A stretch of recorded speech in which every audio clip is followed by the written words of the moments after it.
Bana atau lamas. Lemak pasa kulit atau cermix caseosa. Pada akhir bulan kelima, sejak terjadinya suatu pembuahan atau penghamilan, maka di bawah kulit janin, tumbuhlah jaringan lemak atau gemuk, sedangkan kulit itu sendiri, pada bagian atasnya menjadi mati, dan bercampur dengan air tuban atau yehnyom, menjadi semacam gemuk yang melekat pada badan janin. Dengan adanya jaringan lemak di bawah kulit, maka janin dapat tumbuh dengan cepat, termasuk pertumbuhan tulang-tulang dan otot-ototnya.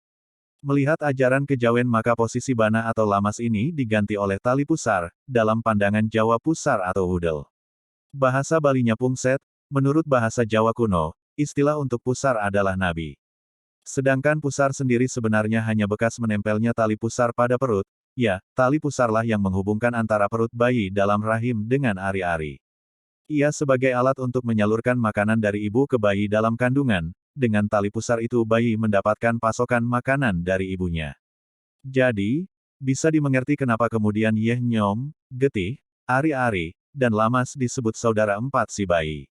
Istilah Jawanya, kakang kawah, adi ari-ari, getih, dan pusar. Karena amatlah besar jasanya dalam rangka menjaga dan memelihara keselamatan serta pertumbuhan janin.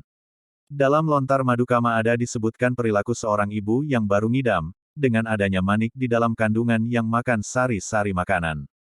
Manik ini adalah hasil persenggamaan bapak ibu, yang bersemayam di dalam rahim, mani itu membentuk huruf wong atau ong, bagaikan kanu, maka keluarlah, catur kanu, catur artinya empat, kanu artinya saudara, jadi catur kanu artinya saudara empat, nama-nama saudara ini antara lain, Abra, Keret, Ukyan, Lemana.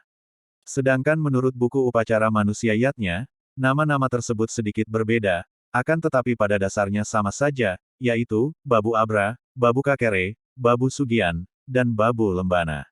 Selanjutnya, janin itu berumur 20 hari, nama catur kanu itu berubah yaitu, Anta, Preta, Kala, Dengen.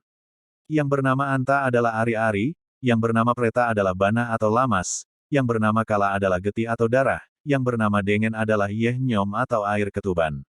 Sedangkan bayi itu sendiri bernama Ipung, setelah bayi itu lahir, maka nama-nama itu berubah lagi, yaitu, I Makair, I Mokair, I Jelir atau I Salahir, dan I Salabir. Nama-nama ini terlalu asing bagi saya, dan sumber sastranya pun tidak jelas.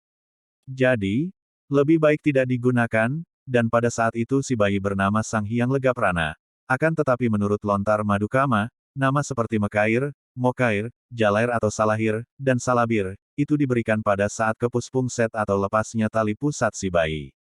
Sedangkan nama si bayi sendiri ialah itu Tur Menget. Setelah anak itu bisa memanggil bapak dan ibunya, bisa berjalan, mulai saat itu mereka melupakan persaudaraan dan saling berpisah. Mereka pergi menuju tempat masing-masing. I Salahir pergi ke timur, I Jelair pergi ke selatan, I Makair pergi ke barat, dan I Mokair pergi ke utara. Setelah berada di tempatnya masing-masing mereka kemudian mendapat anugerah Betara, sehingga menjadi sakti dan namanya pun berganti. Yang di timur bernama I Anggapati, yang di selatan bernama I Merajapati, yang di barat bernama I Banaspati, dan yang di utara bernama I Banaspati Raja. Sesudah itu Ida Batara bersabda, "Wahai kamu sekalian pulanglah kamu ke dalam diri saudaramu I Legarpana."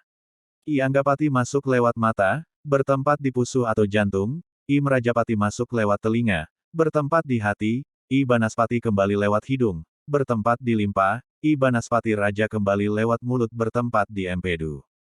Maka dari itu, seseorang hendaknya tidak melupakan sang catur sanak. Jika seseorang lupa bersaudara kepada saudara empatnya atau sang catur sanak, saudara-saudaranya itu lupa pula bersaudara kepada dia, itu hendaknya diingat terus-menerus. Pada hakikatnya, sang catur sanak itu tidak lain adalah kekuatan-kekuatan gaib panca mahabhuta, sebagai bahan dasar pembentukan tubuh manusia, seperti kekuatan gaib angin, kekuatan gaib api, kekuatan gaib tanah, kekuatan gaib air, dan kekuatan gaib angkasa. Bila itu tidak dipahami, kita pun tidak akan mendapatkan kegaibannya.